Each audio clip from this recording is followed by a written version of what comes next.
The invitation. In the bustling heart of Washington, D.C., where power corridors whispered secrets and alliances shifted like shadows, Senator Eleanor Vance received an envelope that would change everything. It was gold embossed, sealed with wax bearing the emblem of the prestigious annual charity gala hosted by the influential Harrington Foundation. Eleanor, a rising star in the Senate, known for her sharp intellect and unyielding stance on environmental policies, stared at the invitation with a mix of excitement and apprehension.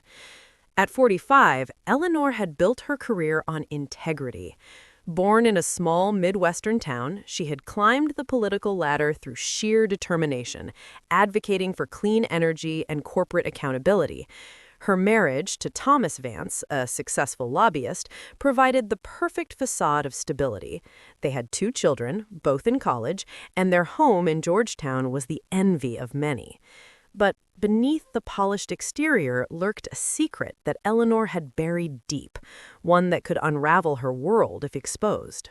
The gala was set for the grand ballroom of the Willard Intercontinental Hotel, a venue synonymous with opulence and intrigue. Eleanor, dressed in a sleek emerald gown that accentuated her poised figure, her auburn hair swept into an elegant updo. Thomas, ever the supportive spouse, adjusted his tie and smiled. "You look stunning, Ellie. This could be the night that seals your re-election bid."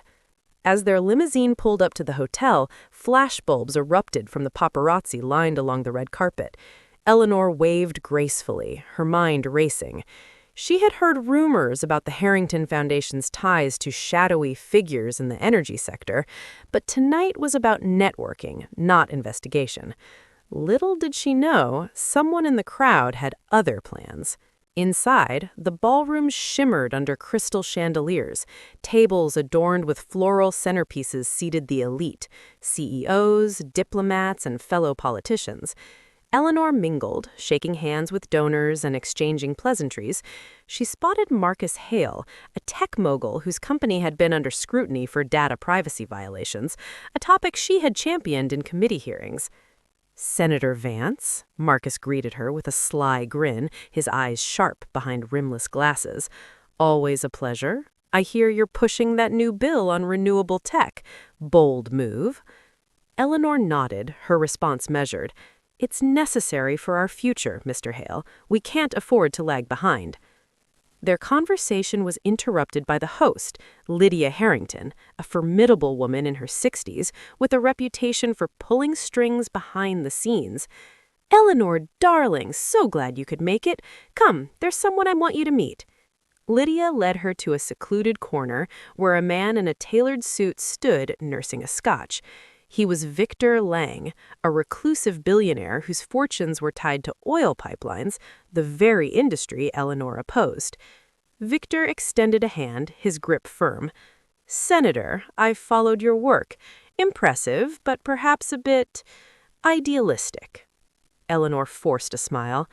"Idealism drives progress, Mr. Lang." As the evening progressed, speeches echoed through the hall, praising charitable efforts.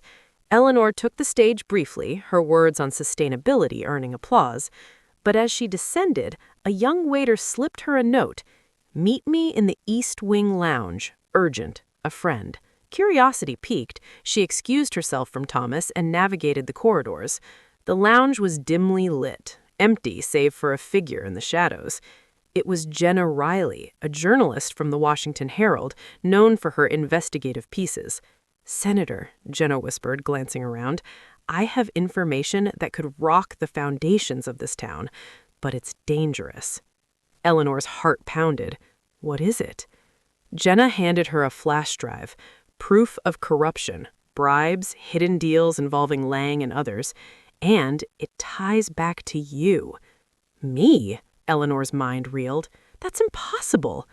"Look at it yourself, but be careful, they're watching." Before Eleanor could respond, footsteps approached. Jenna vanished into the night, leaving Eleanor clutching the drive, her secret feeling suddenly heavier, the hidden past. Back in her hotel suite that night, Eleanor plugged the drive into her laptop, her hands trembling. Thomas was asleep in the adjoining room, oblivious. The files opened to reveal documents, emails, and photos. At first, it was standard fare, records of Lang's companies funneling money to political action committees. But then a folder labeled Vance. Her breath caught. There were images from 20 years ago, Eleanor, younger, in a compromising position with a man that wasn't Thomas. The man was Robert Klein, her college mentor, a married professor. It had been a brief affair, born of naivete and ambition, ended long before her marriage, but Klein had gone on to become a key advisor in Lang's empire. Emails showed Klein blackmailing her subtly over the years, influencing her votes on minor bills. Eleanor had complied minimally, rationalizing it as politics, but now it was all laid bare. If exposed, it would destroy her career, her family. The next morning, Eleanor met with her chief of staff, Carla Diaz, a loyal ally. "Carla, I need you to dig into Jenna Riley. Find out who's behind this." Carla nodded, her expression grave. "On it, Senator, but if this is true, it can't be leaked. Not now."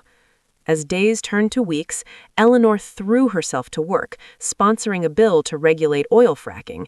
But paranoia set in. She noticed unfamiliar cars tailing her, strange calls at odd hours. Thomas sensed her tension. "What's wrong, Ellie? You seem distant." "Just the usual stress," she lied, hating herself. Meanwhile, Jenna was piecing together more. In her cramped apartment, surrounded by notes, she connected dots. Lang's company had funded Klein's research, and Klein had leverage on Eleanor. But why expose it now? A tip from an anonymous source pointed to Marcus Hale. He stood to gain if Eleanor's bill failed, as his tech relied on cheap energy. Jenna reached out to a contact in the FBI, Agent Derek Voss, a straight arrow investigator. "Derek, this is big. Senator Vance is being blackmailed." Derek frowned over coffee. "Evidence?" "The drive, but I need protection. I think they're onto me." Derek agreed to look into it, but warned, "Tread carefully. Powerful people are involved." Back at the Senate, Eleanor debated her bill passionately. "We must protect our lands from exploitation," she declared, earning cheers from supporters and glares from opponents. But that night, a package arrived at Eleanor's home, photos from the drive, with a note, "Withdraw the bill or this goes public."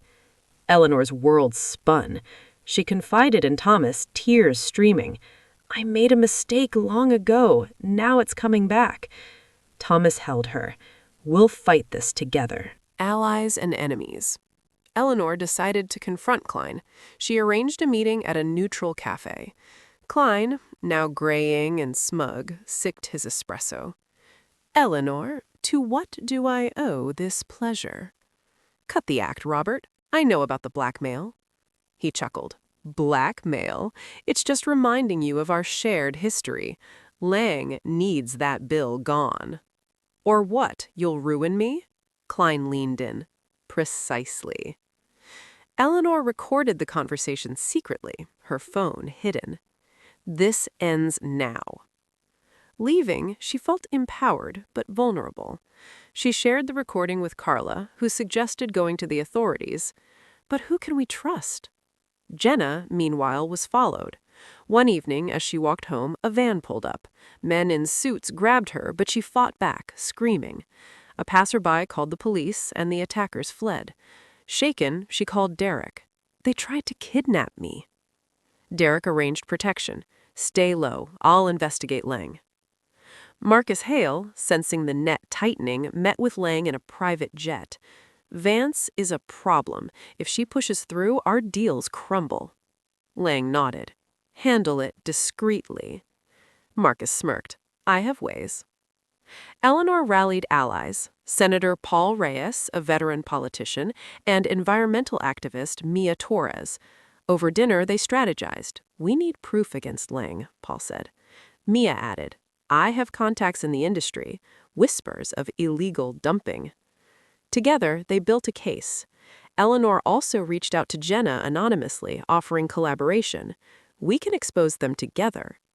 Jenna agreed, and they met in a park. The Gala was the start. Lang plans to announce a major merger there, one that skirts regulations if your bill fails. The original Gala was months ago, but another event loomed, the Harrington Winter Ball. That's where they'll strike, Jenna said. Eleanor nodded. Then that's where we end it. The buildup. Weeks of preparation followed. Eleanor worked with Derek through back channels, providing the recording and drive. Derek's team raided Klein's office, finding more evidence. Klein was arrested, singing like a bird to reduce charges. Lang ordered it all. Lang went underground, but Marcus remained visible, denying involvement. Baseless accusations, he told the press. Thomas supported Eleanor, hiring private security. The children were kept in the dark, studying abroad. As the winter ball approached, tension mounted. Eleanor received threats, slashed tires, hacked emails, but she pressed on, her bill gaining traction. Jenna published teasers in the Herald, hinting at a scandal without naming names. The media buzzed. Mia organized protests outside Lang's headquarters, drawing attention. Paul lobbied colleagues, securing votes. On the eve of the ball, Eleanor met her team. Tomorrow, we expose the truth. The exposure. The winter ball was even grander, snowflakes dancing outside the windows. Eleanor arrived with Thomas, poised but alert. Lydia Harrington greeted her warmly, unaware of the storm. Marcus approached. "Senator, let's talk privately." In a side room, he offered a deal. Drop the bill and the photos vanish. Eleanor smiled. Too late. As the evening's highlight, Lang's virtual announcement via video, began, the screen flickered. Instead of his speech, the evidence played. Emails, recordings, photos of illegal activities, and the blackmail chain. Gasps filled the room. Lang's face appeared briefly, shocked, before the feed cut. Chaos ensued. Reporters swarmed. Marcus tried to flee, but Derek's agents arrested him. Lydia, horrified, disavowed any knowledge. Eleanor took the stage. "Tonight, we see the truth. Corruption has no place in our halls." Applause thundered. Her secret, it was exposed in the leak, but framed as victimhood. The public sympathized. She had been blackmailed, not corrupt. In the aftermath, Lang was indicted, his empire crumbling. Eleanor's bill passed. She and Thomas rebuilt, stronger. Jenna won awards for her reporting. Derek was promoted. Eleanor, reflecting, knew secrets could destroy, but truth liberated.